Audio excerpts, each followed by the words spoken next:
Hello there. Welcome to your Soul to Soul reading for, let's see, it's the weekend. It doesn't matter what the date is.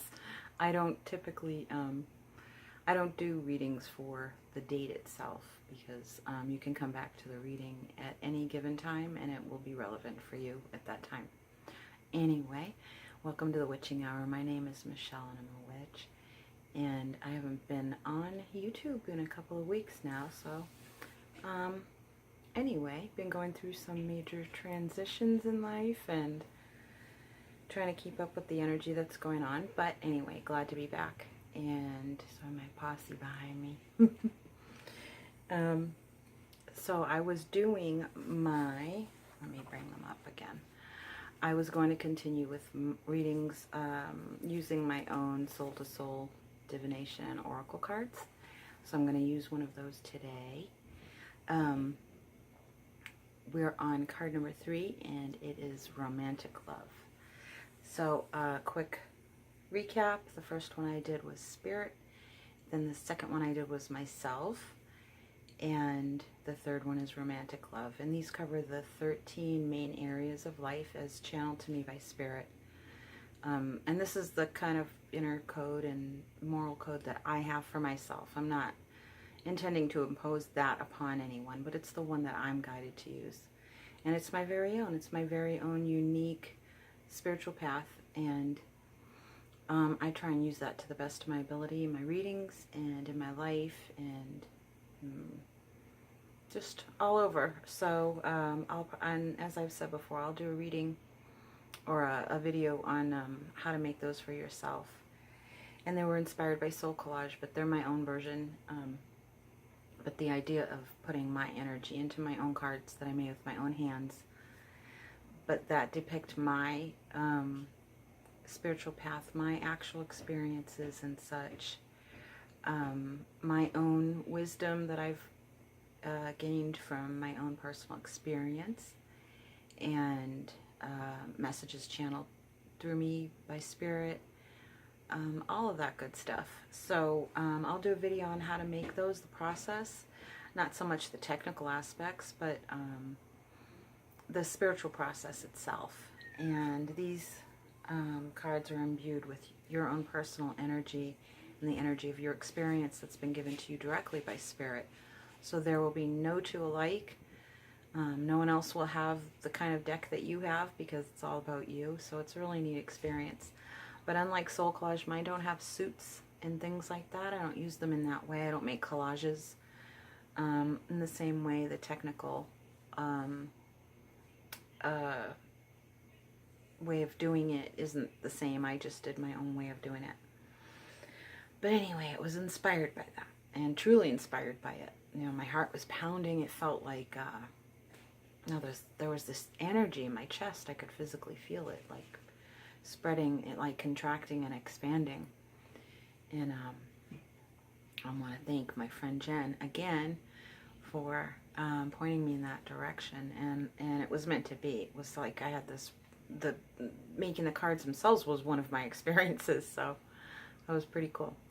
Anyway, so we're on Romantic Love being one of the 13 major areas in life based on what's been channeled to me by Spirit. And it's card number 3. And I've drawn 3 cards for it. They're face down. I don't know what they are yet. And then I'm going to draw a couple other ones, but definitely from the True Love Oracle deck by Belinda Grace. And I'll be using the Sacred Circle Tarot by Franklin and Mason. This book here, I'll show you. I don't know that I'll actually read from the book, but this is the tarot that I'll be using. Sacred Circle Tarot. Anna Franklin and Paul Mason. That's the tarot we'll be using. And we'll be using the True Love Oracle deck by Belinda Grace. This one here. Okay? So, let me get this going. Get my tables a little better situated. So, let's talk about romantic love. Maybe I'll talk more about it once I get more into the reading. So I think I'm going to start with that. And here is my card for romantic love that I made. In this, oh, I just said I don't do collages, but I don't do collages the way Soul Collage does. This was a collage I made on my phone. These are, there's me in the middle and depictions of energies that I've channeled and depictions of, to me, that hold the image of the type of romantic connections that I want to have, an energy that I have actually channeled. Not Charlize Theron herself or her at all, so but her face looks like the energy that I've channeled and seen before in a woman. And while being bisexual, I have male and female on here. My partner, my spirit guide, and yes, my best experience and best, what's the word I'm looking for? My best example and prototype is the word that's coming to me, for lack of a better word, is my best example of what true romantic love is channeled to me through my spirit guide. I want people in my life who love me the way that he does, and the way that I love myself, or better than, you know, and then I learn to love myself better through other people as well. But that I put it in the hands of my spirit guide. And so he has channeled that romantic love energy through to me through different experiences. And I don't know if you hear people talk about that a lot, but yeah, it does happen. Your spirit guide should be showing you absolutely anything and everything that will cultivate a sense of whatever kind of love it is that you need at any given time. So it could be romantic love, it could be parental love, or best friend love, or self-love, or anything like that. Or your spirit guide showing you parental love by being your parent, so to speak, or being, or showing you love, like if you're going through a process of reclaiming your inner child, so to speak, or embracing your inner child, you know, and your spirit guide would be a parent to you. And so there's all kinds of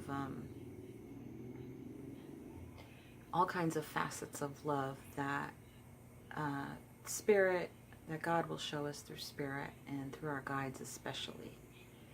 I mean, I've had love depicted to me through an experience I had when I used to be in the evangelical church. I used to be a churchgoer for quite a long time, 14 years, and then returned back to my witchy path that I was on originally. That's how I was born, and that's what I am. I am a witch.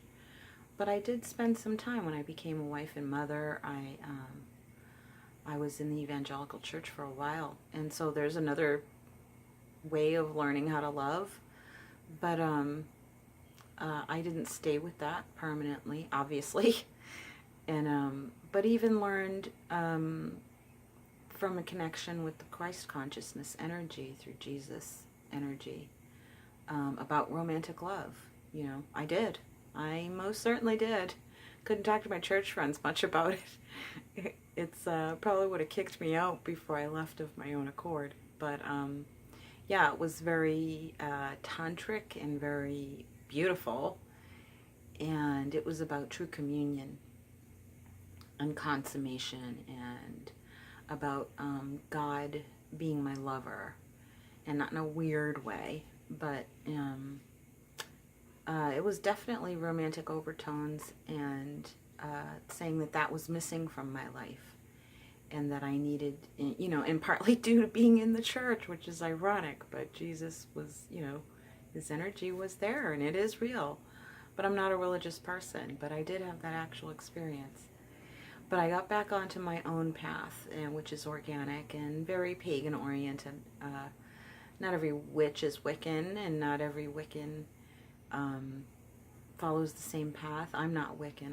I'm more, if you were to call me anything, I don't like to use labels, but if you you were to call me anything, I guess I'm more pagan, more neo-pagan, I guess.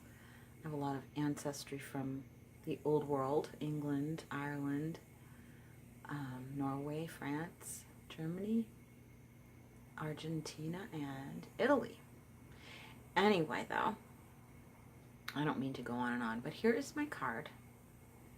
And these are all the depictions and different facets of love from male and female energy.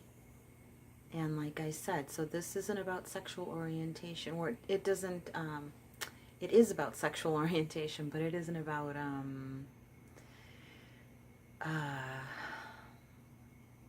it isn't sexually oriented,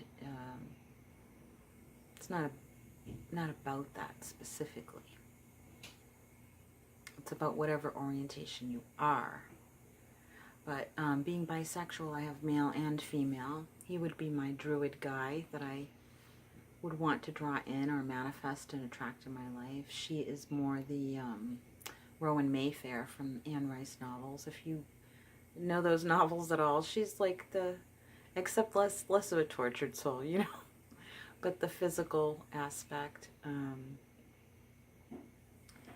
My partner being very sensual and very hands-on, therapeutic, sensual person, very healing touch, and my spirit guide himself being completely healing of my whole body.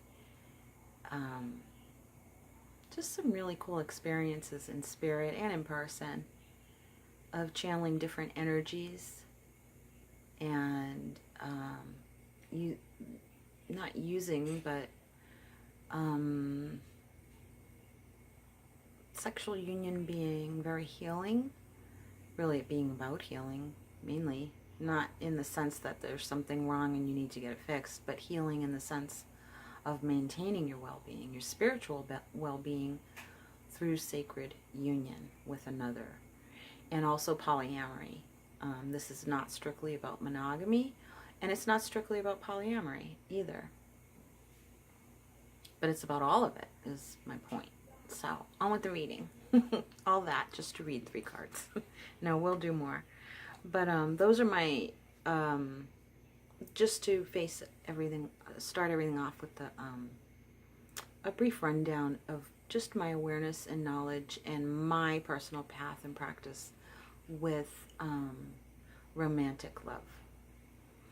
So we'll talk a little bit more about probably manifesting that kind of love into your life or enhancing the love that you already have.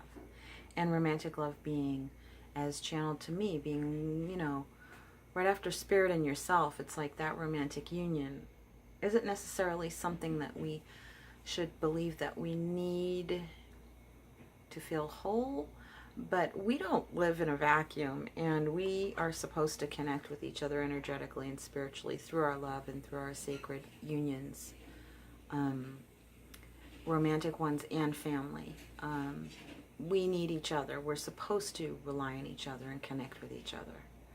You know, absolutely. And I'm not going to say anything different, and I really don't care what other people say about it. We need each other, and we are supposed to be in relationships, and there is supposed to be romantic essence in your life. You know, of course, we don't depend on that in a codependent way or think of ourselves as not being whole unless we have a partner. But there is a missing aspect, you know, in the fullness of life. And not to moralize it. I don't mean to moralize it. You know, romantic love can express itself, like I said, through your own spirit guides. You don't have to be with another person. You can completely enjoy your freedom and express and explore your romantic experiences in whatever way you feel is appropriate for you and feels the best to you, and have it be a spiritual, you know, experience. We don't have to, you know, become so hedonistic, and we don't have to over spiritualize everything either, you know. But romantic love is very much a connection to spirit, very much. I believe that 100%. I've experienced it, and that's what it is. So I can't say anything different. even even though there may be differing opinions. That's just, I don't mean to impose mine on yours, but that's a conviction of mine that I live by. And so I would encourage you to explore it in your own way, and maybe some of this will give you some food for thought. So, on with the reading. I'm going to start with these 3 cards. Excuse any kind of shaking or whatever with my camera. I just got a new tripod, and it's a little bit more chintzy than the other one that I had, because it's lightweight, but it's a little bit chintzy and shaky, so that it looks a little bit like an episode of the TV version of Batman from the 60s sometimes. The angle's kind of funny. Anyways, here's our cards. I'm going to draw a card from the True Love Oracle deck. By the way, I hope you guys had a good Halloween, good Samhain, All Souls Night. The picture I'm showing you here is a picture I took when I went to my mother's apartment after she had passed. And there's a fountain outside the front, and I wasn't quite sure that, at first I thought it was a water droplet on the lens, but it isn't. It's an orb. This was taken when I went to my mom's apartment after she had passed, some months after she had passed. It was on her birthday. And then there was this huge orb in the picture. And as you can see, I mean, the fountain is way in the background. But I thought that was really interesting. I think she was chiming in to say hello. So I'm going to pick one of these and to complement our reading. These are the True Love Oracle cards to go with our other ones. Alrighty.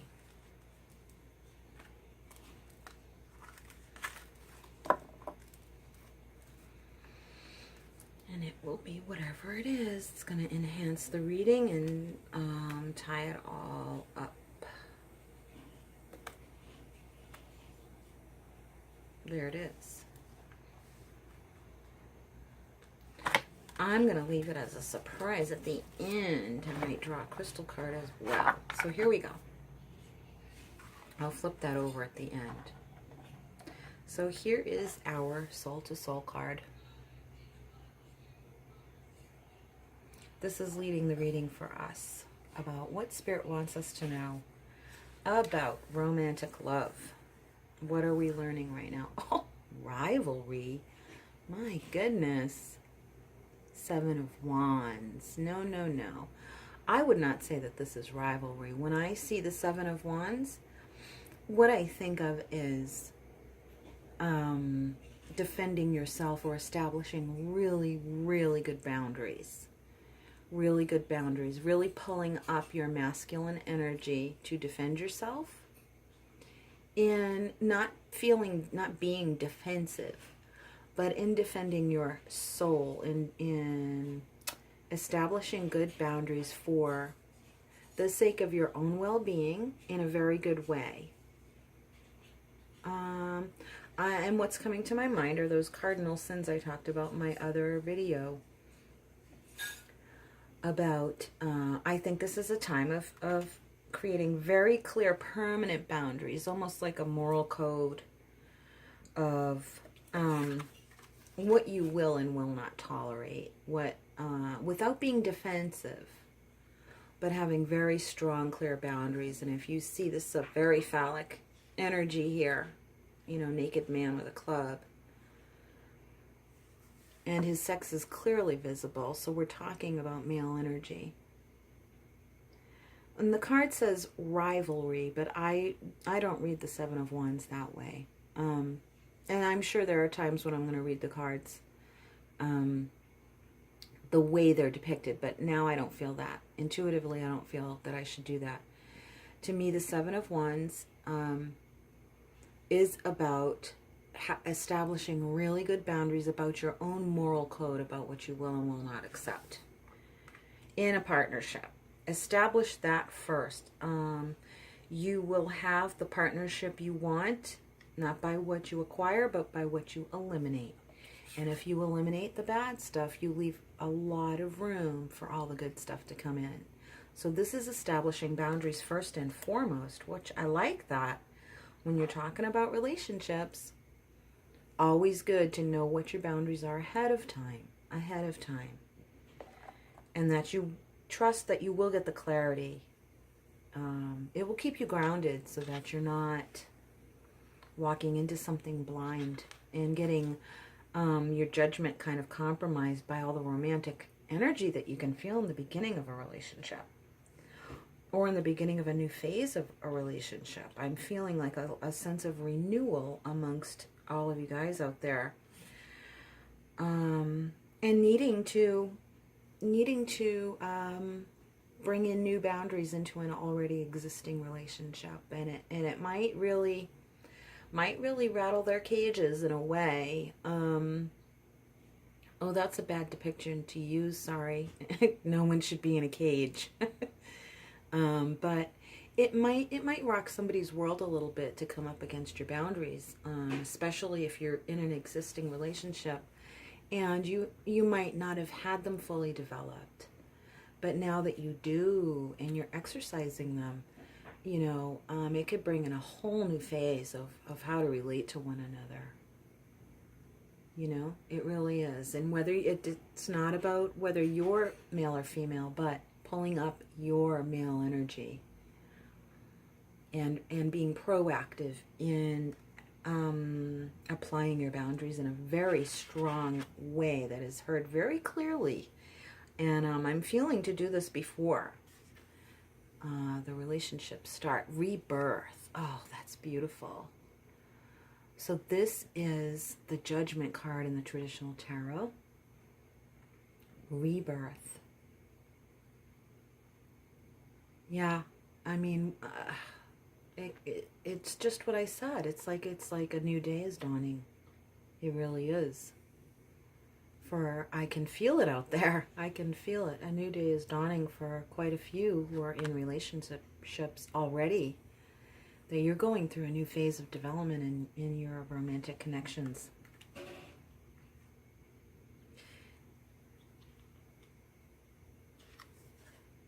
Page of Wands. Ooh, even new potential, see? I am feeling a lot of new beginnings in already existing relationships. Your boundaries are going to help strengthen you to realize your own personal potential.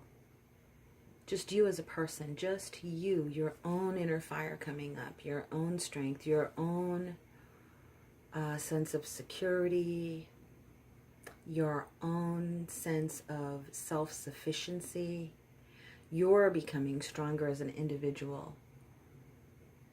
And boundaries help strengthen you and provide inner strength, and they also create new beginnings in relationships.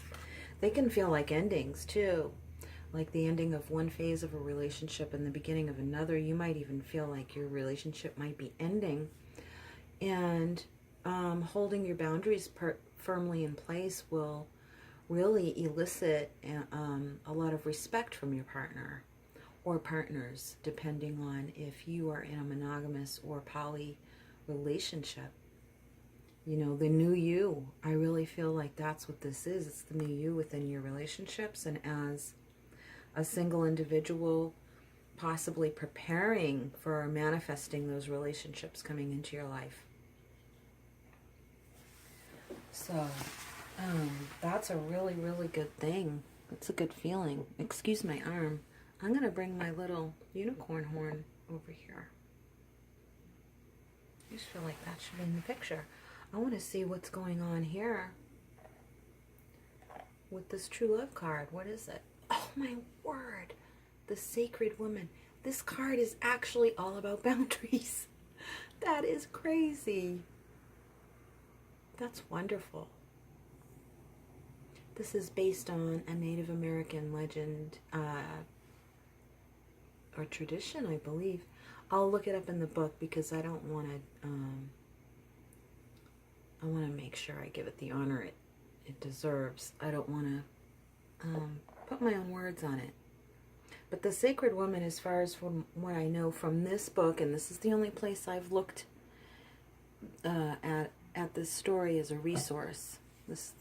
I have not like Googled it or anything, or I had no prior knowledge to this story until I got this deck of cards. So I'm gonna read it from the book. But I'll tell you from what I know. This story is about how the sacred woman appeared to two men, and one of them approached her in a very familiar way, and she literally smote him. She annihilated him because he treated her as if she was a familiar, in too much of a familiar way, and in a way that she found that he did not honor the sacredness of her being. He just went up to her and embraced her as if he could do that without really checking in with her first, and he paid the price for it with his life. The other man notched and drew his bow, getting ready to kill her. And she said, "You're the one who has responded correctly." And so that sounds kind of backwards, doesn't it? But it was, she said, because your fear is showing reverence and respect towards me. You've responded to my sacredness more appropriately than your companion. And so she had him bring her to his family, to his tribe, and celebrated with them and blessed them, gave them a special blessing for the way that he treated her. So I'm gonna look that up at the end. I'm gonna draw a crystal card first. I feel like I should. I'm gonna ask, like, what energy should we work with here in this new phase of relationship development, in our singlehood or in our existing relationships? What will bring us forward in the best way possible, the most empowering way possible, the most loving way possible?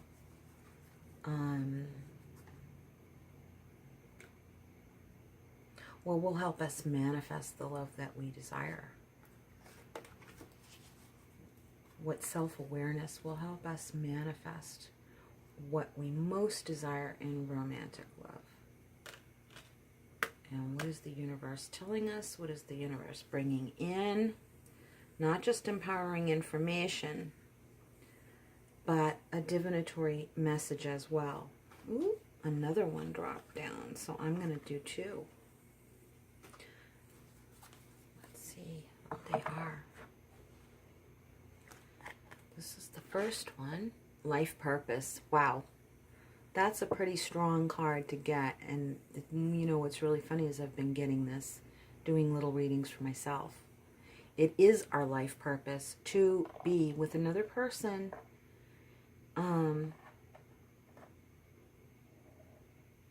person or people, romantically. It is our life purpose to be love, to love and be loved, but to be loved, to embody love. And that's the whole point of it. And you don't do that in a vacuum. You do it with the love of another. Now, I mean, does that mean it's wrong if we're single or we choose to be? Of course not. Of course not.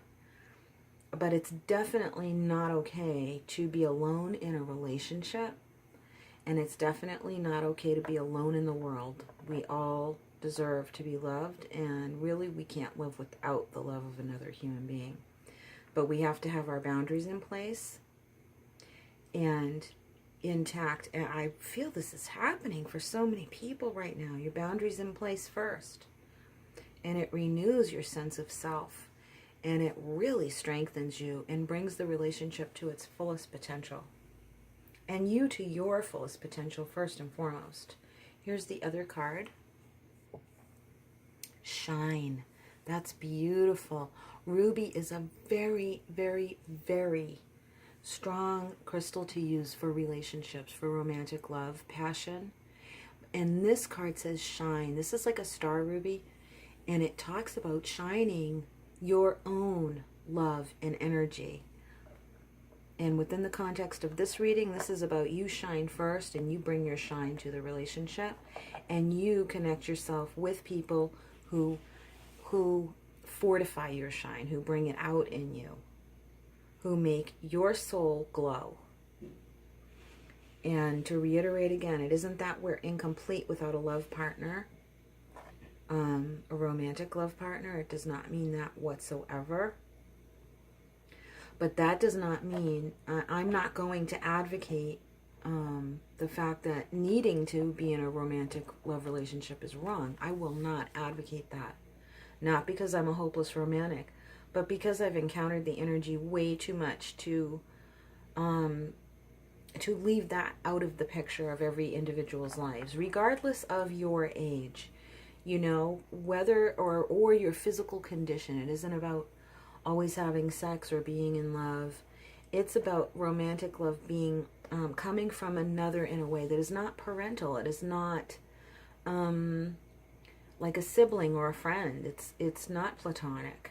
Okay, it's romantic, and it's very different, regardless of your age, your gender, your physical capabilities, any of that.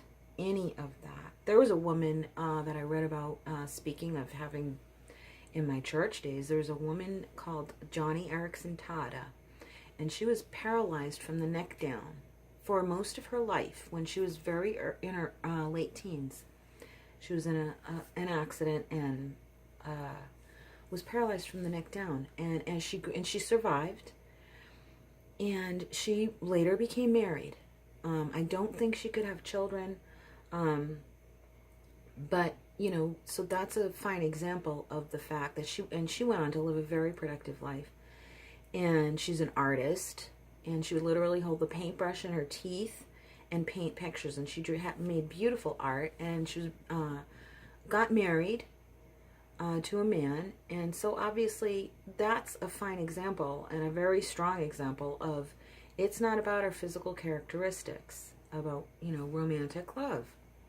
So I don't want to hear any more people, you know, bashing others for wanting romantic love in their life. I don't live by that code. Romantic love in any way, shape, or form is one of the essentials. It's one of those 13 things. And I am not going to talk any differently about it. Those are my boundaries. That's my part of my code. It really is. I'm tired. I'm kind of tired, and I feel this energy channeling through me right now. I'm kind of tired of people saying, you know, be independent, be independent. Don't rely on a man. Don't rely on a woman.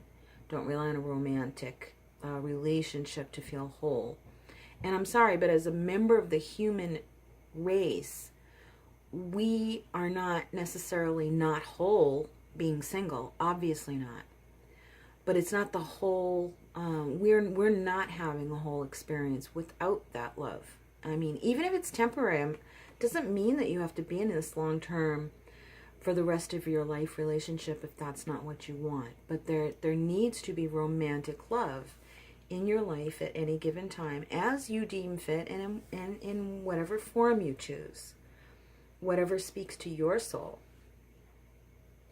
But I see it so much, you know, on YouTube readings, and not to diss other people, but in the world in general, it's like, be your own person, and don't rely so much on romance, love yourself first, meaning like be alone. that type of message, I don't advocate that at all. And loving yourself does come first. That's why that card came right after Spirit. But right after that is giving that self-love to another and seeing yourself reflected in the mirror of another person. So anyway, I don't mean to give a lecture, but I don't advocate any of that stuff of being alone, feeling alone in the world and being okay with that, you know, that type of thing. It's like, even if you're channeling sexual romantic love through Spirit, that's a romantic relationship, you know.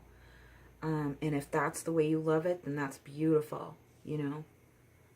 But for people to tell you don't need that. Just don't, I think a lot of people mean don't lose yourself in the relationship. But what they don't say is that you do find yourself in a relationship also. You really do. It doesn't mean you're incomplete, but it does mean that you find yourself also, because it's another aspect of yourself that you don't know of until you're with the other person. And it's not that you drain some kind of energy from them at all. It's that you see an aspect of yourself you never would have known about unless it was seeing yourself through the eyes of another. And that's what completes the picture. It completes your perception of yourself. So you feel more whole, but it's not that you were not as whole. It wasn't that you weren't feeling whole enough. It's that you feel even more so in the relationship because you are seeing yourself through the eyes of another person. But establishing your boundaries ahead of time is always a great idea. And this is a very strong energy right here. Now I'm going to read The Sacred Woman.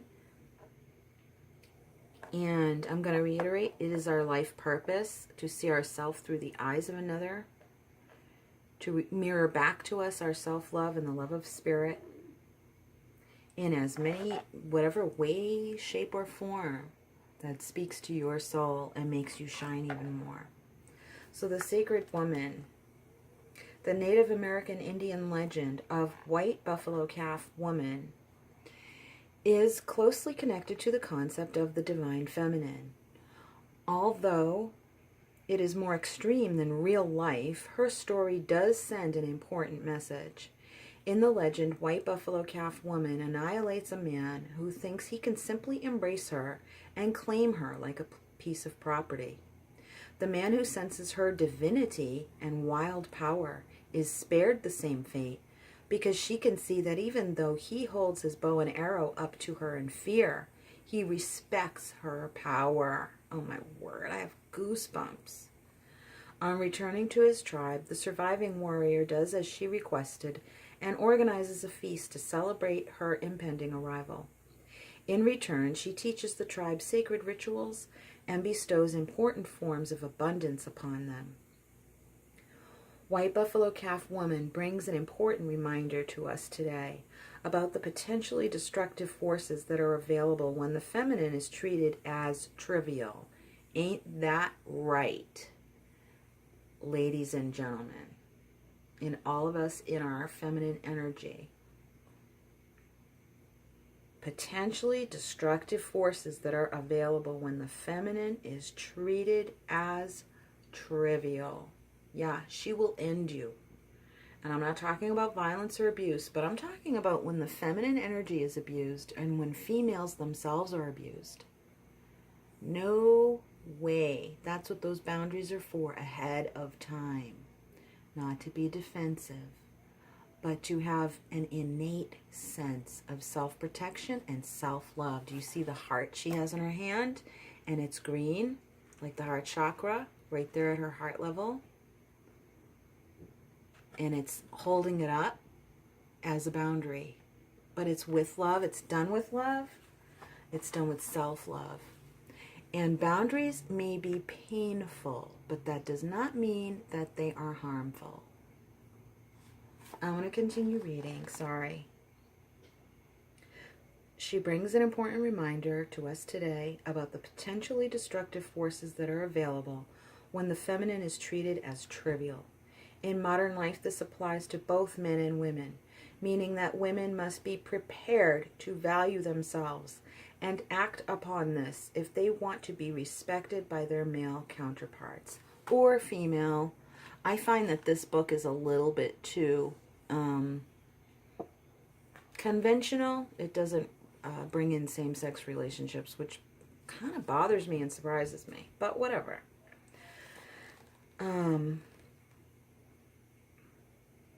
Women must be prepared, see, with their boundaries.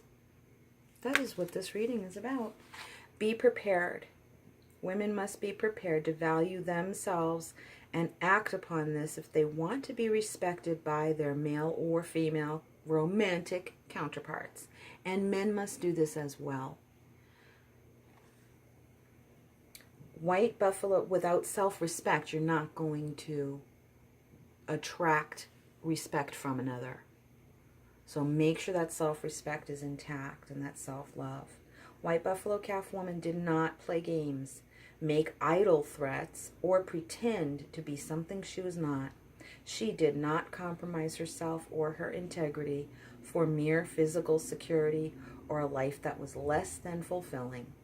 And by annihilating the disrespectful warrior, she made it clear to all others that her power was not to be doubted. In modern life, this is played out in the way a woman treats herself and allows herself to be treated.